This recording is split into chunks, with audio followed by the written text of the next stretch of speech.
Welcome to On the Moneyline, a podcast by MMA Play 365. I'm Nazim, and I'm here to break down UFC Vegas 77, which goes down this weekend, headlined by Holm versus Mayra Bueno Silva. Just before we get into the breakdowns, though, we are going to have a Beta AI recap, as always.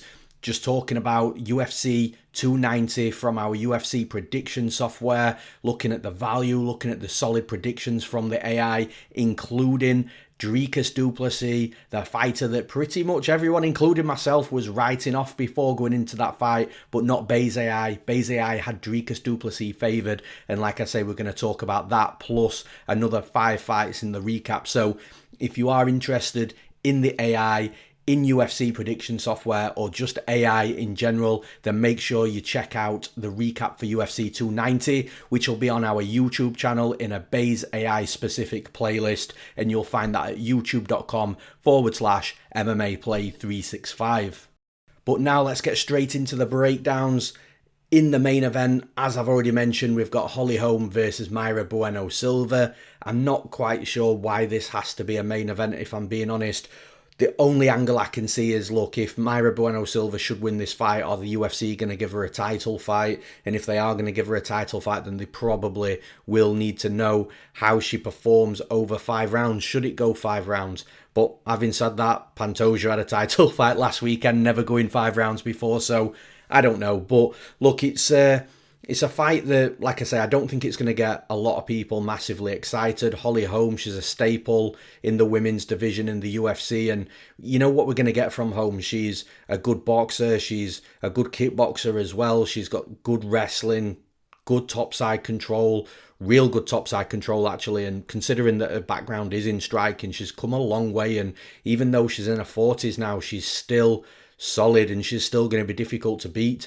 Mayra Bueno Silva, on the other hand, she's obviously much younger than Holm, and she's a fighter that's well-rounded as well. She's got decent striking, her grappling, her BJJ is solid, her wrestling is probably the area where she might need the most work, you know, both offensively and defensively, but I'm struggling to go with Mayra Bueno Silva in this fight. Like I say, I know she's younger, and typically when you have got a fighter in the 40s, it is easy to side against that fighter because of the age. But the thing is, Holm, she's still physically in shape. She's not showing any real signs of decline. She's still absolutely solid wherever the fight goes.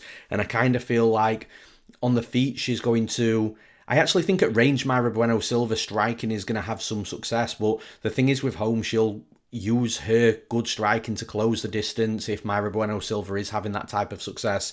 And her clinch game, her physicality, the strength that Holm has, I think she'll be able to control that distance, dictate the distance, therefore dictating the pace. I think she can push Silva against the cage. I think she can just do what she always does and just grind up against the cage if she needs to, scoring a takedown if she needs to. And I feel like if she gets on top of Silva, Silva's going to be playing guard a little bit, whereas Holm's just... I just can't see Holm getting hit with an armbar or a triangle, you know, by Silva off her back. I think Holm's way too good for that. So I think that outside of the longer striking range, I think Holm's going to have more success inside boxing range. I think she's going to have more success in the clinch. I think if there is takedowns, it is going to be Holm's side, and I think Holm will be able to establish good top control positions, stay safe, and again, just do what she does best. And yeah, I think that considering that Holm's got the advantages in more ranges in this fight,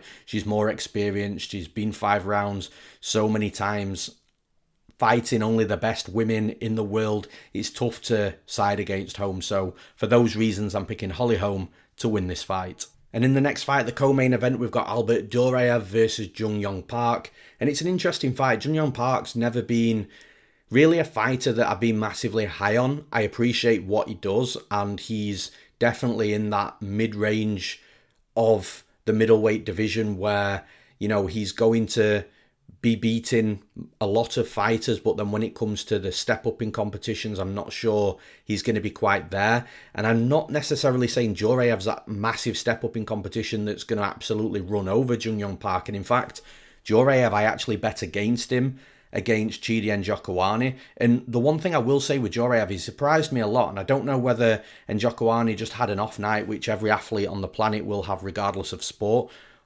but I also don't know whether Njokuani was just so concerned with the takedown threat of Duraev, but Duraev looked decent striking, he'll switch stances, he's got a good low kick, he'll fire fundamental strikes as well, and like his striking, it's not electric and it's not like real high level from a technical perspective, but he's effective in what he does. And to be honest with you, over on the flip side with Jung Yong Park, he's very much the same. He won't overexert himself, he won't just put a shed load of power into his strikes looking for big overhands or anything like that. It's all fundamental work, popping out a nice jab. If Park senses danger, he will just throw a jab and exit back out of range. He's got decent volume. The one thing in this fight that I think Park's got a huge advantage over Duraev is the potential cardio. Now, not that Duraev has got cardio issues, but we have seen in some high-paced fights where Duraev has tired, and Jung Yong Park, I just don't see him really ever tiring, really. So that's definitely one area of an advantage for Park, but then you've got to ask yourself the question, is this fight going to be that high of a pace where Duraev tires? I don't think so. I think when we're looking at the wrestling, Jung Yong Park's wrestling is something that he's been working on very hard for a number of years now. His wrestling's got pretty good. His topside grappling game is quite solid as well, will solidify a good top position. But then from Duraev's perspective, Duraev's that gritty Russian that, does have real good wrestling, does have a top control game himself, does have a submission game. Both fighters are very similar here. I think from the striking, it's going to be close. I think from the wrestling, it's going to be close. I think the grappling's going to be close. The thing is, I feel like whoever gets on top more in this fight is the fighter that's going to win, just because I think whoever's on top is going to make life so difficult for the fighter on bottom to be able to really work back up to the feet. And then because of that, you've just got to analyse who's the better wrestler, and I kind of have to lean Duraev with that. I do think Duraev's a slightly better wrestler. I do think he's the one that's going to be more willing to engage in the wrestling in this fight, engage in the wrestling first, which I think is key. And then, like I say, from a striking perspective, it's quite even. So I think it's a close fight, but considering I do think Duraev's a slightly better wrestler, I think when the striking moments are close, you're going to be looking at who's going to have more of that top side control, who's going to score the more takedowns, make themselves just look that little bit better in the fight. And like I say, I do think that's on the Duraev side. So for those reasons, I am siding with Duraev. I'm picking Albert Duraev to win this fight. And in the next fight in the heavyweight division, we've got Walt Harris versus Josh Parisian. Walt Harris, I was actually surprised looking into this fight. I didn't realise his record was 13-10. I thought it was better than that. Now, the one thing that you can't ignore with Walt Harris is, look, he's on a 3-fight losing streak. But those 3 fights were Alistair Overeem, Alexander Volkov, Marcin Tybura. In the Overeem fight, he nearly had Overeem in that fight. And remember, that was the first fight he had back after the horrific tragedy with his daughter. But he nearly had Overeem, and he didn't. And Overeem ended up taking him down. And then, that was the beginning of the end for Walt Harris. Volkov, he wasn't really close to Volkov. Volkov was, or is, just a much better fighter. And Marcin Tybura again took him down, controlled the position, and, ended up finishing him on the mat as well. But the other thing you've got to take into consideration is those 3 fighters were at the top of the division at the time that Walt Harris fought them. Maybe not so much Tybura, but Tybura is a gritty veteran that, will beat a lot of fighters on any given day. Whereas Josh Parisian is a completely different fighter. He's not at the top of the division. He's not anywhere close to your Overeems, your Tyburas, your Volkovs. And Parisian does an okay job. He does trade a lot of win-loss, win-loss, win-loss in the UFC, but they're all at the lower end of the division, and it's hard to really get a gauge of if he's going to be good enough to compete with somebody like Walt Harris. And like I say, I know Walt Harris is on a losing streak, but we've just been over that. The thing is, in this fight, I feel that Walt Harris, the way you can really get at him pretty comfortably is if you do have a better wrestling game than him, you're able to take him down and, put him on his back where he's not that efficient at getting back up. And I just don't think Parisian's that type of fighter. I actually think if anyone's going to score a takedown in this fight, it's probably more Walt Harris. And even then, it's still a bit of a stretch to say that. I think this fight is going to be a fight that is going to take place for the majority of the fight on the feet. I think it's going to be won and lost on the feet striking. Josh Parisian. Obviously, you can never rule out a knockout at heavyweight due to the fact that these are real big boys, 4-ounce gloves. But I just don't see Josh Parisian having the speed and the power to be able to really put Walt Harris out of there, at least easily. Obviously, if he does land that one punch that lands clean, then it can change the fight up 100%. But, I think it's a low probability. I don't think it's likely to happen. I think Walt Harris is going to be the faster, more powerful, the more explosive striker with combinations, with big power. And I just don't think that Parisian's just going to find his way into this fight very comfortably. And I do think Walt Harris is, again, he's got to manage those cardio levels. He can't just empty the gas tank in the first round. But then again, Josh Parisian, although he can go 3 rounds, he does slow down himself. So I'm having a difficult time finding a real path to victory for Parisian outside of the puncher's chance. And I think, like I said, Walt Harris is going to be too fast, too powerful, too explosive, with big combinations as well. And I do think Walt Harris is going to find the target in this fight. So for those reasons, I'm picking Walt Harris to win this fight. And in the next fight, we've got Norma Dumont versus Chelsea Chandler. This is a big step up in competition for Chelsea Chandler, but I think it's one that's warranted. And Norma Dumont, a fighter that, was looking like she was going to be a real problem in the division. That last fight that she had with Carol Hoser, I just don't think it was a fight where actually you're going to see Norma Dumont go on and do great things in the division. I do think Dumont's a solid fighter. She's good everywhere. She's a decent striker. She's got power and she will sit down on her punches. When she gets on top of her opponent, she's got good topside control. One thing that Norma Dumont tends to have over pretty much every single opponent is that strength and physicality advantage where they just struggle to deal with the bigger fighter.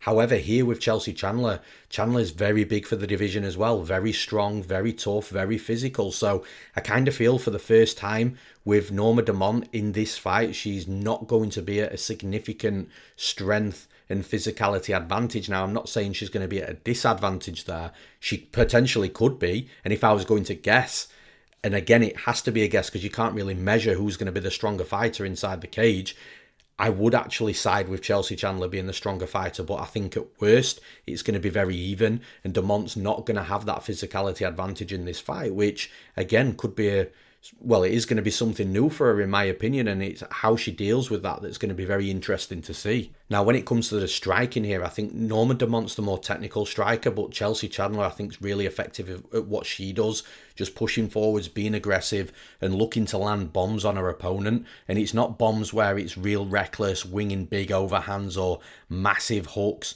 She does have nice straight shots, but she does pack power into her punches. I just think Norma Dumont is slightly more technical.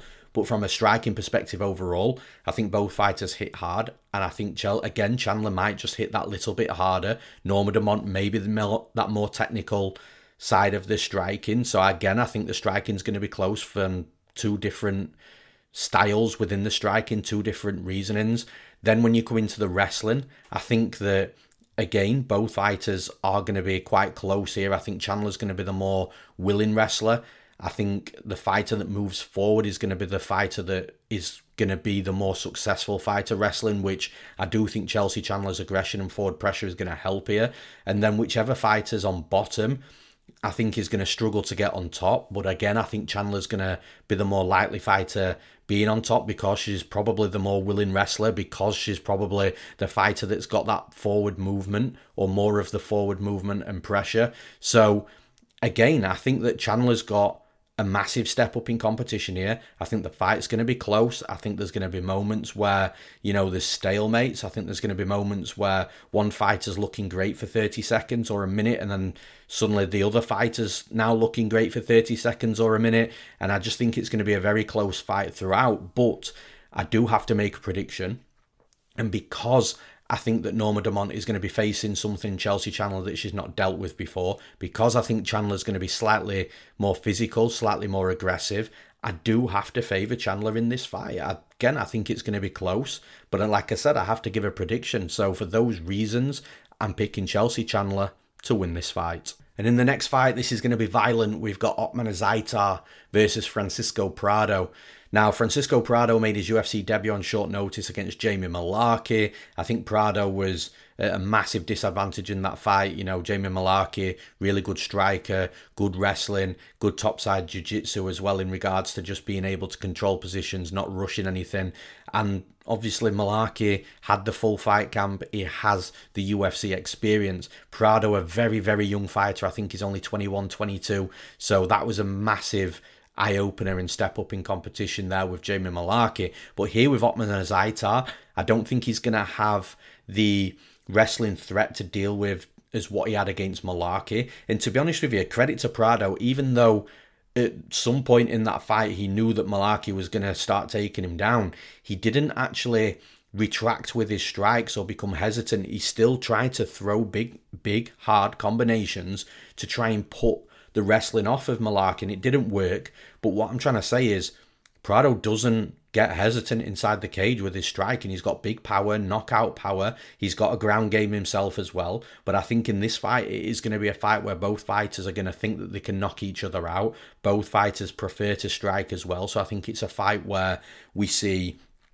big exchanges on the feet, and the fight, whether it be a knockout or whether it should go to a decision, which I kind of don't think it's going to, I think the fight's going to be won and lost on the feet striking. Now, what I will say with Azaitar is you can't really rule Azaitar out easily, because in this type of fight, he has got power. I've said it before, they are like nukes in his hands. But the thing is with Prado, I kind of feel that Prado's going to be the faster fighter, more electric fighter, the more explosive fighter as well. And whereas Azaitar is probably going to be waiting for his moments to land those hard punches in the exchanges, I don't think Prado's going to be waiting around at all. I think Prado's going to get ahead on the numbers, and I think he's just going to land more on Azaitar. And look, I know with the way Azaitar fights, he doesn't like to waste strikes and he won't throw recklessly. Again, he'll wait for his moment, be patient, and when he does connect, you know, they are bombs, nuclear bombs. But with Prado, I think if Prado's aggressive, it's more likely to be pushing Azaitar back.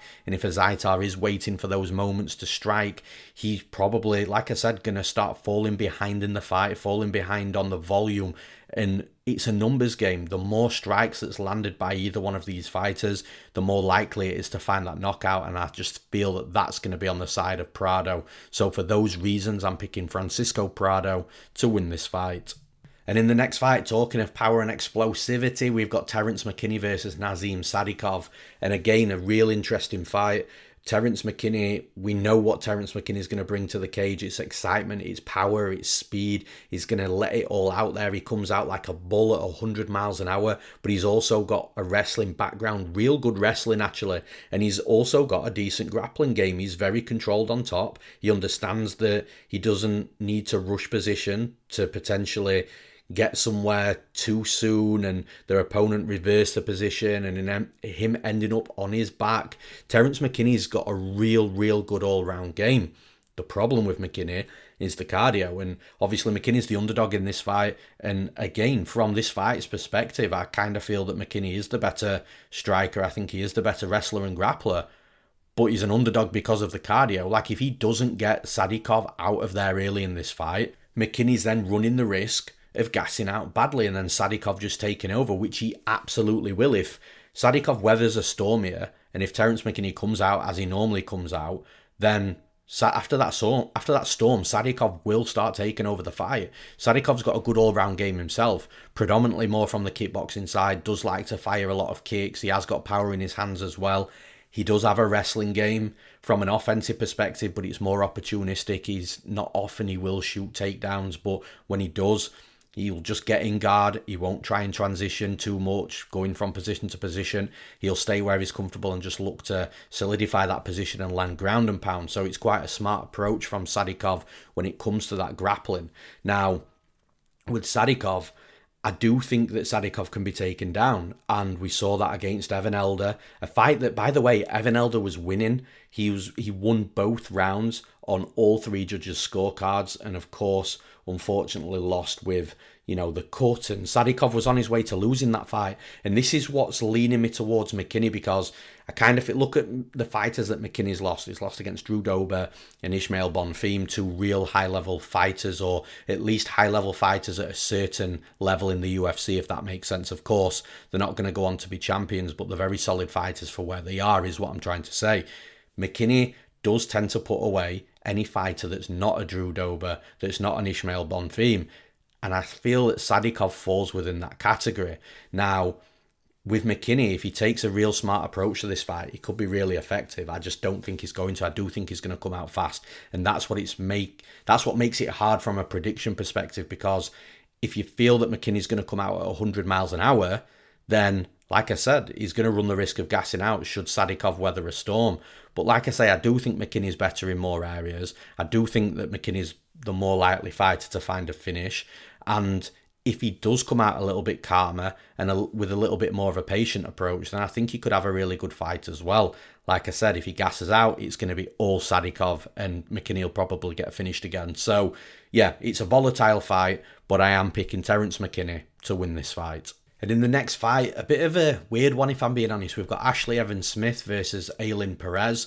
And Ashlee Evans-Smith, we've not seen her for 3 years. I'm not sure if the UFC cut her, or if she just decided to, be that Instagram model, OnlyFans model, or whatever she's been doing. But for not fighting for 3 years, like I said, I can't remember if the UFC cut her or not. But she also hasn't had a win in MMA since 2018, 5 years ago. And that was against Bec Rawlings, who at the time wasn't the best fighter and ended up, I think, going into bare knuckle, I believe, or some form of boxing. So Ashlee Evans-Smith being put on this card, like I say, it's a bit of a strange one.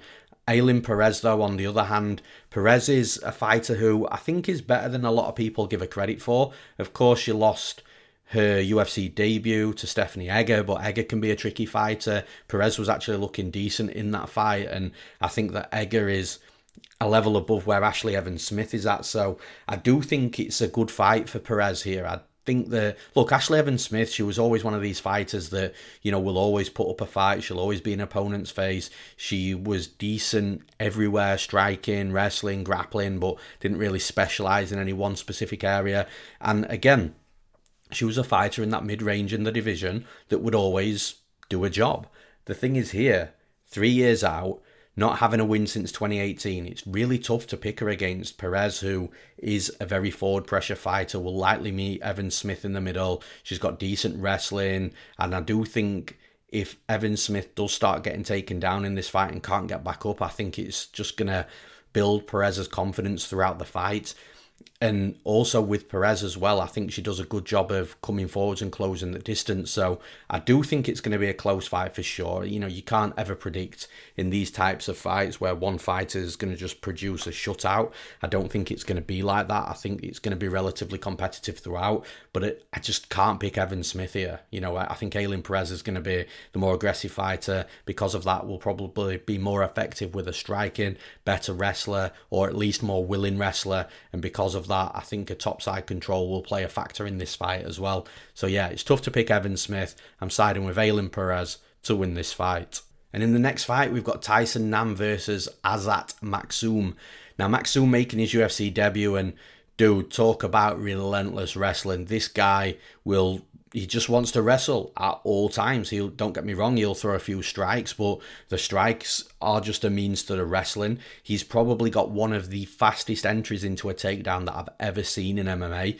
Like, the dude is legit, and his wrestling, sometimes it's not even like a beautiful double leg or a beautiful single leg. It's just that fast shooting at the hips that the opponents just can't really do anything. He sometimes doesn't even need to take an angle on the takedown, which again is always advised when you're looking at wrestling and wrestling in MMA. But like I said, the entries into the takedowns are so quick that it happens before their opponent even knows what's going on. And the thing is with Tyson Nam is predominantly a striker, and I do feel that he has a path to victory if Azat Maksum does be a little bit sloppy on a takedown, because the one thing you've got to take into consideration is this is Maksum's UFC debut.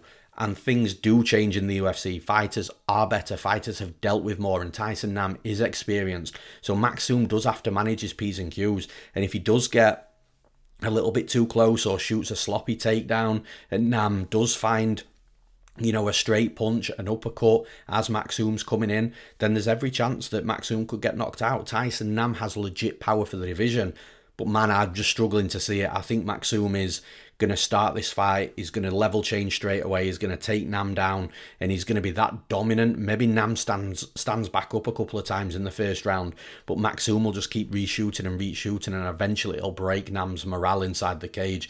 And at that point, once his morale's broken, every time that they are stood up and separated, maybe at the start of each round, I just think Nam's going to be so hesitant to strike in fear of overcommitting and getting taken down again. It's just going to allow Maksum to come and continue to take him down. I just think it's a real tough fight.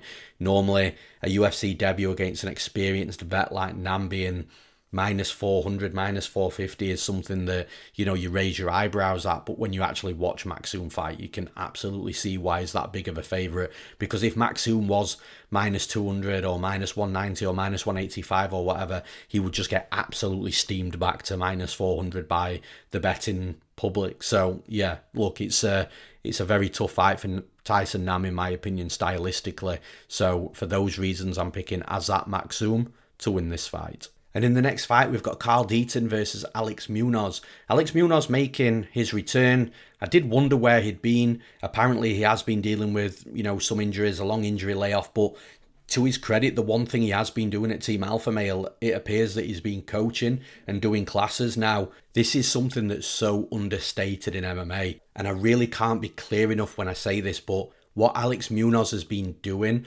whilst he's been injured is probably the best thing that any fighter can do, and that is coaching. Coaching really does improve your game within MMA with the individual disciplines, and you can learn and improve so much just by adding the coaching to, your day-to-day, because you'll learn from that as well. And I can talk about that personally. I own an MMA gym, I coach myself, and your knowledge does improve significantly just by passing on knowledge and running your drills and teaching your classes and explaining things step by step. And honestly, it really does round out your game. It really does improve everything that you do within MMA. And I think that Munoz has done a really good job. Look, he's not fought for 2 years. So if he's not been able to train, being able to coach, I guarantee it's improved his game.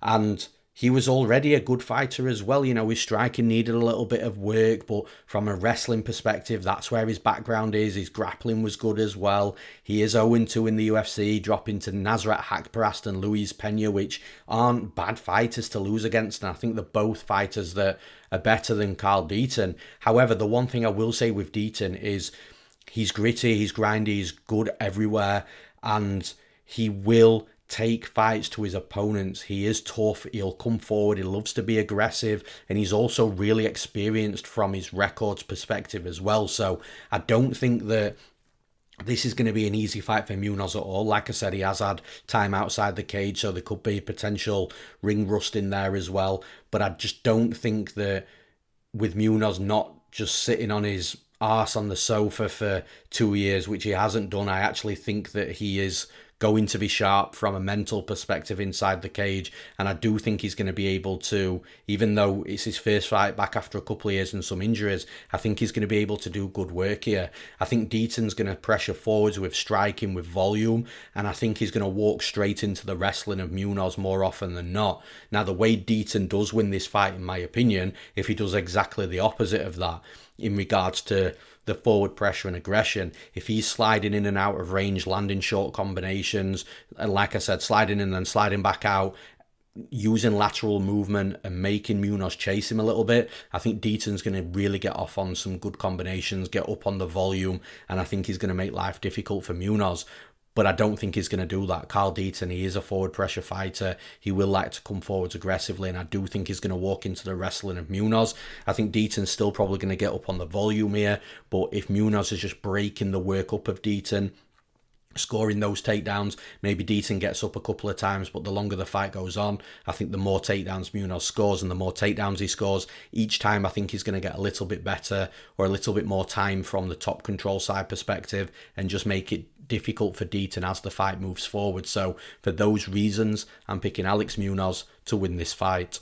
In the next fight, this has got the potential to be very explosive, very violent as well. We've got Genaro Valdez versus Evan Elder. Now, Valdez, he's a fighter that is fun to watch, comes forward, super aggressive, super powerful, super durable, and he's going to be a nightmare for a lot of fighters at this level to deal with. And I think Evan Elder is going to have those same dealings with. I think he's going to have a storm to weather potentially early on. But the thing is, when you look at styles, and of course styles make fights, I think that Evan Elder's got a good style to beat Valdez here. Like, I don't think Elder is as explosive, powerful, or as fast when it comes to his striking as Valdez. But what Elder is he's gritty, he's grindy, he's more composed as well, and he will take a minute to analyse things inside the fight. And if Valdez comes at him hard, then it's just going to be a case of covering up, just letting Valdez work what he needs to work before he can get back out into space and reevaluate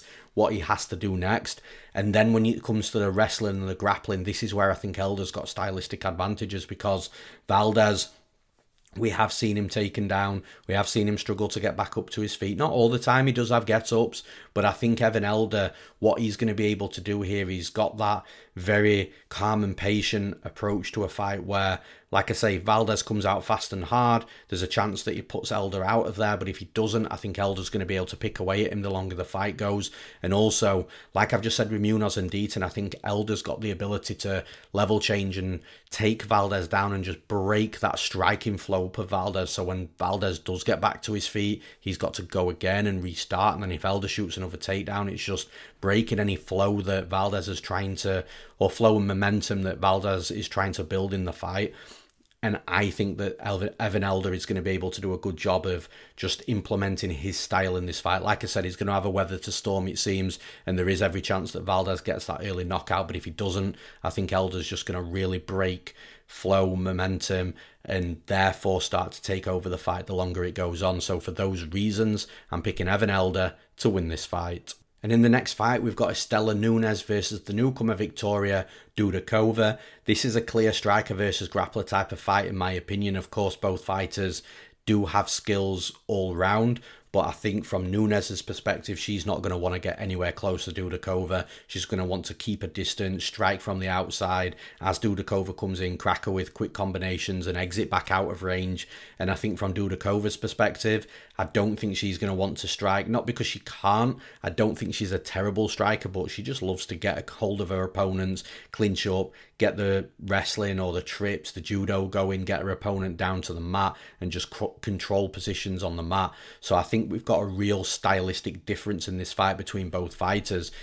And although Dudakova is that big favourite, making a UFC debut at this level in the women's division, look, we've seen this a million times before where, you know, the fighter that is that massive favourite, who everybody expects to run through their opponents with the wrestling and topside control, can't get close to the UFC vet, and the vet ends up picking them apart and is the big underdog that ends up winning. So we've seen it a million times. But I do think that Dudakova can get to Nunes. Like, I do think this is one of those where, look, I'm not going to be suggesting that you bet Viktoriya Dudakova at -400, -500, because I think it's crazy money. But I do think that she's able in this fight to close the distance and get the fight down to the mat, which is what she needs to do and where she needs to be. And I think she can do that for at least 2 rounds out of the 3. And I don't think that she gets finished by Nunes. So that is leading me towards Dudakova winning this fight by a minimum of 29-28, 2 rounds to 1. And yeah, look, I think Dudakova is going to have more difficult fights in front of her, where she is going to face a higher level of competition that's going to be able to defend takedowns and strike and keep things on the feet and at range. But here against Nunes, although I do think Nunes is a good striker, I do think Dudakova can get at her.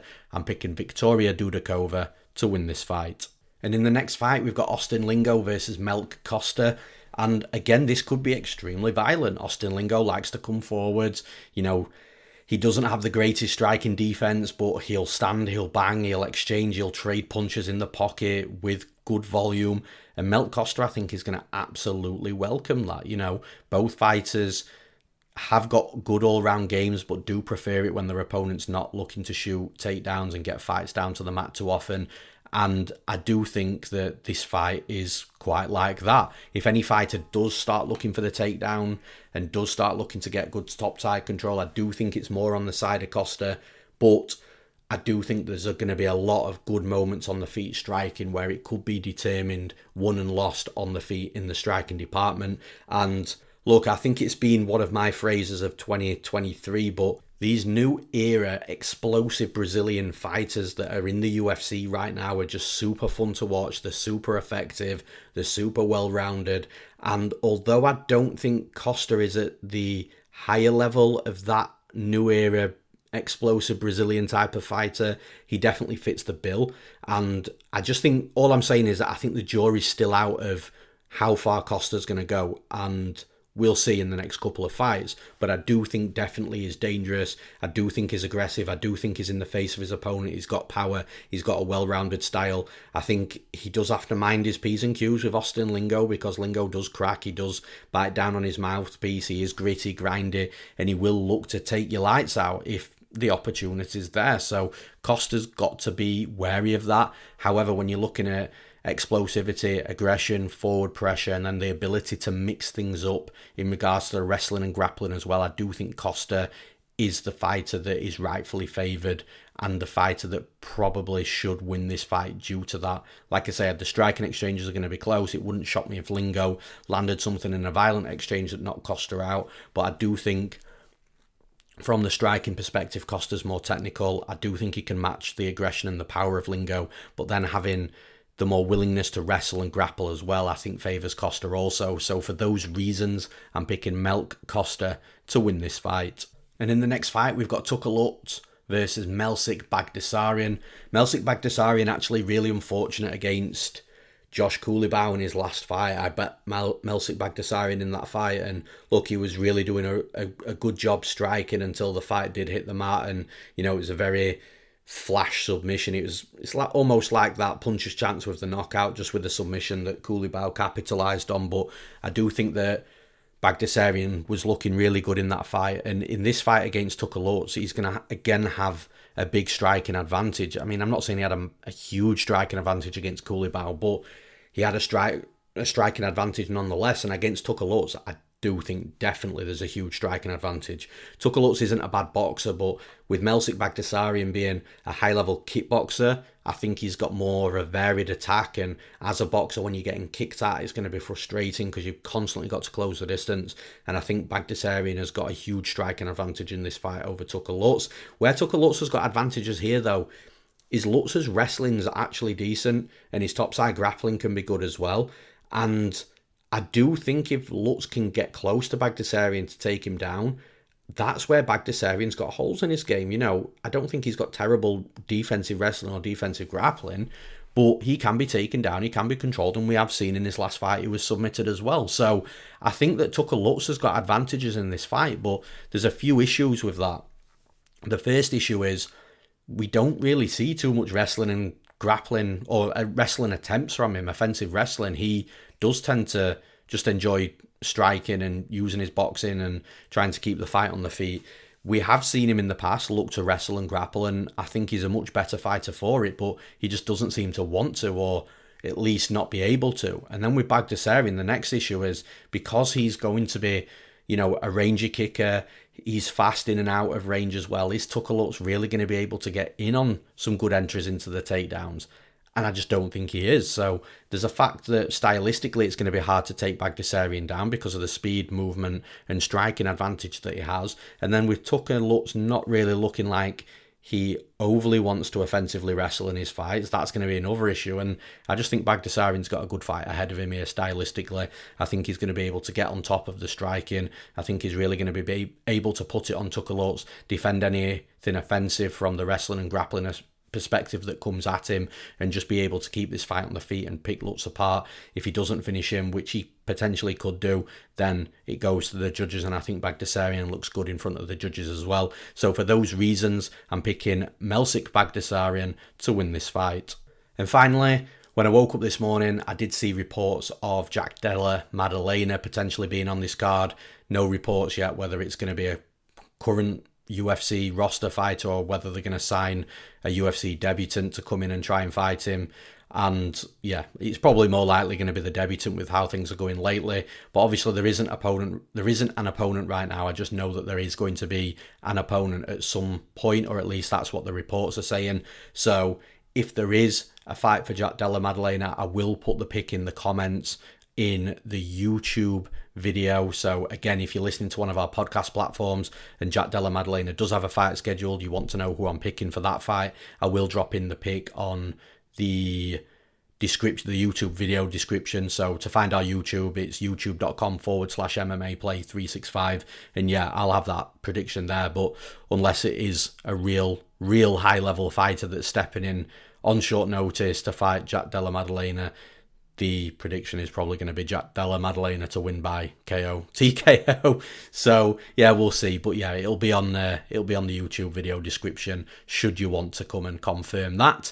And that's all for this episode of the podcast. As always, I do try and get back to the comments and respond and reply. It is me that does make those responses as and when I have the time. Like I say, I am busy throughout fight week, every single week. So when I do have the time, I promise I try and take some time to do that. And yeah, tell me where we disagree, tell me who you're picking. And of course, if you are betting on the event, I hope you crush the bookies, unless your bet is against mine. But that's it. Until next week, I'm Newsome. Thanks for tuning in.